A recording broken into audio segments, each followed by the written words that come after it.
Welcome to CoBB, Conversations on the Business of Brands with Sudeep Chawla and Sharan Raghavan. Sudeep, you heard that when brand managers become CMOs or CVOs, they become really hard taskmasters. Hey, Looks like your team hasn't got the hint as yet because you spoke about IMC. Now you're saying not just doing IMC, but living IMC. What, do you want them to stay in office for longer? no, this comes from one of the discussions that I was having with one of our agency partners recently. Mhm. And I was just thinking how usually marketers think about IMC. Mhm. Therefore, there's something that we can indicate to them from our experience. Hence, the idea is not to be a hard taskmaster, to possibly share our point of view on how to go about it. I think it takes the Okay. same effort. Wait, an IMC, as great as it is the most excruciating process for a brand manager to execute. Okay. It is integrated marketing campaign. Too many moving parts. You got to keep everything moving at the same time in perfect synchronization. Yes. What is the difference between doing and living an IMC? Okay. So, let me first set the context behind the IMC. Okay. Okay. It'll just help this in the right perspective. Now, marketers, we create some kind of brand propositions. We translate those brand propositions into campaigns, any kind of campaign. And alongside the campaign, you will traditionally see brands doing IMC or an integrated marketing campaign. Is usually that you put other parts of media on play to amplify your campaign. Now, we've all seen multiple types of IMCs. Really, I divide them into two neat buckets. Okay. First one is called as creative multiplier. Yeah, type of IMC really picks up some creative element of your campaign and makes it big. Could you give me an example for that? Sure. Earliest example that I remember, there was a ad for Fruity that had a line said Digesh Mehta kaun hai. Digesh Mehta. So they made an entire IMC around Digesh Mehta. Ah. They made it big. There was another insurance player that had made a lot of noise around KILB. Okay. Which is kam insurance lene ki bimari. So they were wanting consumers to choose the right amount of insurance. But, and example which possibly quite a lot of people will resonate with is Zuzus. Vodafone. So when they went about this campaign over the years on IPL, you could see Zuzus were all around. Yeah, large hoardings and out of home, around everywhere. Right. Zuzu is a creative element. Exactly. And the proposition behind the campaign was that Vodafone offers you a lot of value-added services. Less than value-added services, they were talking about the creative element.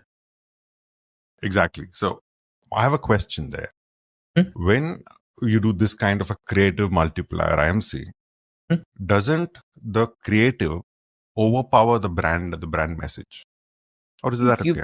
I think you have to get the balance right. It works because memorability of your campaign goes up. Suppose your campaign is simple enough. Okay. As soon as you remind people of the campaign, they will get the proposition over and over again.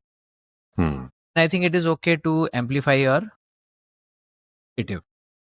If the campaign is complicated or the category is complicated, then your IMC might need to do your job of solving for some understanding issues.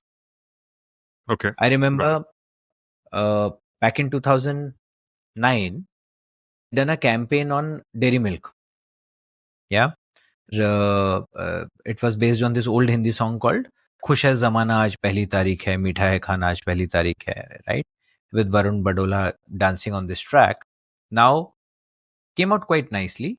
But when we sort of tested it and the initial reactions we got from the consumers, a lot of the millennials at that point in time felt that this was a very fuddy-duddy sort of a song and an execution. It was done in a way that it was set in the older years. Hmm. We had jazzed it up, but all said Yeah. and done, it was said that way.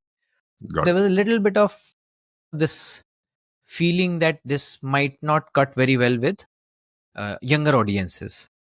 Okay. So the brand took note, and we worked with somebody at MTV to create 2 more renditions Okay. of the same song jazzed up in a very millennial setting, Okay. right? So one was about a group of girls. What do they do around, friends? What do they do around the first of the month? Or group of boys, what do they do? So, and the same song, Zamana Aaj Pehli Tarikh, but jazzed up in a manner such that it will resonate with humans. So this is where you perceived some kind of issue. You tried to augment understanding or relevance using your IMC. So that's the creative multiplier kind of an IMC. Correct. What's the other one? Second one, the Cadbury Dairy Milk example that I Mm-hmm. talk about, is the second type, which is called the proposition multiplier. It's the same core proposition that on the first of every month, it's a happy occasion, so eat Cadbury Dairy Milk. Now you're putting the same proposition in different situations and making that proposition come alive in front of consumers in different ways. Right? So the creative multiplier is when the same creative is used to communicate different aspects of the brand proposition. And with frequency, that builds a whole narrative. And the proposition multiplier is when the same proposition is kind of given different contexts to be understood by the consumer. Okay. So Got now, both the cases, what IMC does is that it amplifies the campaign, is that the impression created on consumers' mind is stronger, delivers a slightly more lasting sense of some kind of brand equity, or brand attributes or brand associations. Okay. Now, Yeah. in you breaking them up into two different types of IMCs, I'm already sure only one of them can be lived. So the first type, as I was saying, if the proposition is simpler, you can do with it. And because that creative multiplier usually works with the creative. Once the creative is gone, the creative multiplier IMC is gone. So after Vodafone got rid of these Zuzus, you don't need Zuzus in your IMC. Right? So therefore, you're doing the proposition multiplier. That's where you would want to make a pitch about living the IMC. Okay. Not just doing the IMC. And tell you, the IMC is when you see brands pulling off one-off activations or stunts, as they called candid camera moments. Malls, shops, bus stands, bus stops, etc., or railway stations, those sent yesteryears of mobs, etc. Those are called doing the IMC, right? So you create some event, you hope that somebody will pick it up, record it, and then it'll go viral. Not, then you will record it, You will make it package it, viral. and you will try to make it viral. Of course, you can't guarantee virality because that is in the hands of the consumer. You will Right. give it whatever ammunition you have to try and make it viral. So that's where you're doing the IMC. Yeah? Right. That's where Okay. the proposition or the action is actually serving the brand. Okay, but isn't this the IMC itself? Because when there is you're not talking about just a digital campaign, the one-off moment marketing. You're talking about a proper IMC where you run a central proposition campaign. Yeah. Then you support it with different channels of communication, some of them being BTL. And you capture the BTL activation and then try to amplify it digitally. Now, this is the IMC. I know. So what's the problem with this? There's no problem. It is just doing the IMC. And the case that I'm putting in front of you, Sharan, and through you to all our listeners today, that this again is ephemeral. So you do this, it's a one-off event, go up and it'll die after some time, of course. Mm-hmm. The brand managers would hope that they would have received their hike by then. But Fact is that really serves the brand much more and really serving the consumer. Okay. My push or my submission to all the brand managers is to see if there is a way to live the IMC in the manner that it serves the consumer. Let me give you an example. Sure. That'll help. Yeah. This is a I am very fascinated by this company. Domino's, as opposed to Pizza Hut and Papa John's, etc., is a brand built on delivery, right? Not built on ingredients of the pizza or quality of pizza, etc. Although they have 30-minute delivery is what they spoke about to start. correct. And in the recent years, obviously, Domino's has sort of cruised up their pizza offering also. They did a little bit of campaigns around, more toppings, better cheese, etc., etc. I think after they realized that it's difficult to differentiate the pizza from the pizza box, they always have had delivery at the core of their proposition. Now, look at over the years, they have just kept pushing a bar on this proposition over and over again. Right? So in 1998, by the way, Domino's was the first brand to produce what is called as delivery bags. Those delivery bags initially used to have coil inside it, and they used to have a plug point. Right. You would warm the delivery bag at the pizza outlet, put the pizza inside it, unplug it, and then go. Then came the time of induction coils. So they used to remain warm for some time. Then they innovated and finally came up with insulation bags that the heat is retained. Right? Because the whole thing was around faster pizza delivery. So while they are talking about faster pizza delivery, the advertising in the pamphlet that lands you, their IMC or their effort is around how do I ensure this faster delivery such that every time I do this campaign, I am able to offer a better offering to the consumer. The thing that they did was this whole process of spreading the sauce on the pizza. Yeah. Is a time taking process. You pour and you spread and you don't know whether how much you poured, etc. So they invented what is called a spoodle. Poodle. What's that? Spoodle. It's a combination of spoon, right, and ladle. Okay. So spoon is used for pouring and ladle is used for spreading. It's a spoodle that allows you to pour as well as spread, right? Thereby cutting the time that it takes to spread the sauce on the dough. Right. Okay. Right. The thing that I learned about them was that pizza outlets, the outlets that you go to, they don't make the dough, don't even grate their cheese. Okay. There are centralized nodal supply centers, supply dough as well as the grated cheese already. So they just have to sprinkle it on top when they. So what they've done is they have really modularized this and said that every outlet is only designed for the ingredients, baking and delivering. That's it. Pretty much an assembly line. Pretty much an assembly line and a very efficient one at that. Yeah? Taking out as much variability as possible. Right? Now, the consumer facing one, the ones that consumers would have seen, they pioneer online tracking. Yeah. Then they pioneered what is called as pizza builder. You could make your own pizza line. That is done by Domino's. Okay. Domino's. And then there is pizza tracker. So which would tell you that now that you've your pizza, this is where it is, there is it, etc., etc. These are all done. This is all pre-Swiggy Zomato time. Swiggy Zomato time, but done for the consumer. Right? Again, great example of innovation in the service of proposition.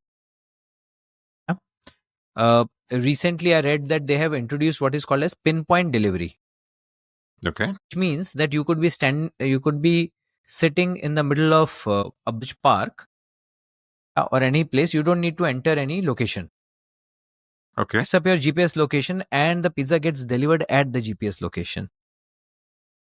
You need to enter your address, etc., etc. So it introduces greater accuracy. It's interesting that they're doing a lot of this, but we spoke about Swiggy Zomato, so I asked this question. Yeah. So this 30-minute delivery is well and good. I know they don't really say 30 minutes anymore, but they try and deliver it as fast as possible because that got into some issue. But there are certain aspects that is not controllable by the brand, right? Especially with Swiggy Zomato, when it's being ordered through Swiggy Zomato. How do they still control that? This is my favorite part, and I've referred to this in the past as well. You order Zomato, Pizza Hut, order Domino's and Pizza Hut on Zomato, for Okay. example, who delivers those pizzas? Zomato? Zomato doesn't. So Pizza Hut pizza or any other pizzeria pizza is delivered by Zomato. Okay. Domino's pizza is delivered by Domino's. Even if you order on Zomato. If you order on Zomato. Oh, wow. When you go to Zomato delivery tracker, they will say go to Domino's delivery tracker, and there you will be able to track it. Wow. Since delivery is Okay. such an essential part of Domino's, core proposition, they still own that particular final chain of this, They take entire control of delivery. that. Yeah, Wow. 100%. Yeah. So I would, and this is what I call living the IMC. So whenever you want to make the position come alive of faster delivery, don't go to a mall and ask consumers to pick up balls and run and deliver it faster and record it and then say that it was my IMC. Think about what you can offer to consumer within the product or the whole product experience. Is that consumer access or consumer gets to feel faster delivery over and over again. So I was going to ask you this question earlier. It kind of already got clarified that when you said it serves the brand and the brand managers gets their hike or when they complete an IMC, they're just doing the IMC. It's also about decay, right? So when you do an IMC, it's for a certain period in time. And after that, there is a fall off of the brand, and then you got to rebuild it with more communication. Yeah. I think what you're saying, when you live the IMC, the decay is either prevented or delayed significantly because you've established the proposition and you're continuing to deliver it to your customers. Therefore, you reinforce this proposition. Correct. So in this case, like you're saying, proposition is not the function of a campaign. Proposition is the function of the product. The product is being consumed by consumer every day. Yeah, and therefore, it's the experience of the consumer or the customer which validates the proposition of the. If your proposition is core to the product, you'll never have a decay. Okay, so I have a different question. Listening to this episode, the happiest brand manager must be the 5-star brand manager. Right? Correct. Each 5-star do nothing. Nothing. Correct. So, I'll clarify the question. When you said Domino's 30-minute delivery, very, very fast delivery, it's functional. In that, it's easier to incorporate this into the brand. What about something like 5-star? How do they incorporate this into the brand? How do they live an IMC? Excellent question, Sharan. This is something that should help clarify. In my opinion, 5-star as well as Cadbury celebrations, both these brands have done a great job of living the IMC over the years. Okay. Now, 5-star from time to time tries to create kind of memorable experiences the consumers could themselves into and thereby experience the core proposition. So they, at one point in time, they introduced what was called as nothing coin. Yeah. Which was a copy of your cryptocurrency, right? That allowed you to just sit there and do nothing. Valentine's Day, they had introduced what is called as the mush tracker. They tied it with various flower delivery and petals, etc. And they said that which are the areas where a lot of flower deliveries are happening. Hence, those are the places where there is lots of mush. Therefore, a 5-star loaner should avoid those areas and instead go to somewhere else where there is no societal pressure and they can chill. Yeah. So the idea again with 5-star was that, you keep giving consumers ways of experiencing eat 5-star, do nothing. It is all centered in the core product proposition. The product is so involving in its eat. It's caramel and nougat and everything. When you eat 5-star, it is difficult to concentrate on anything else because it is like kind of sticking inside your mouth all around. Indulgent. And it not sure whether you are eating 5-star or 5-star is eating you. Otherwise, you are completely immersed. Fair. Similarly, Okay. Cadbury celebrations, right? Now, got to this line of saying, kuch acha ho jaye, kuch meetha ho jaye. Every year, they've been finding different rendition of kuch acha ho jaye. And it's lovely for them to try and make some difference with it, right? At the end of the day, it is obviously there being done to really prop brand sales. They're trying to really live it, is that it becomes memorable for the consumers. First might remember the Shah Rukh Khan ad. They allowed every retailer to create an ad for themselves, right? And they kind of gave those QR codes on the packs where you could scan and buy from the local dealers or local retailers. You could create a shop for them.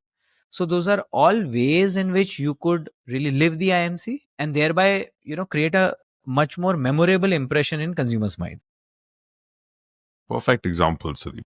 So, through this episode, you're telling people to not just live the IMC and not just do the IMC, but live the IMC. But living the IMC is to be done more by the brand than necessarily the brand manager in delivering the proposition via customer or consumer experiences. And you need to build your proposition into the experience and live it day in and day out as a brand. And don't just do an IMC because you want to do the noise and the bells and whistles around it, but do it with purpose so that consumers realize the brand proposition on an ongoing basis and not one-off. Perfectly summed up. Thank you for listening to CoBB, Conversations on the Business of Brands with Sudeep Chawla and Sharan Raghavan. Subscribe and learn more at cobcast.net.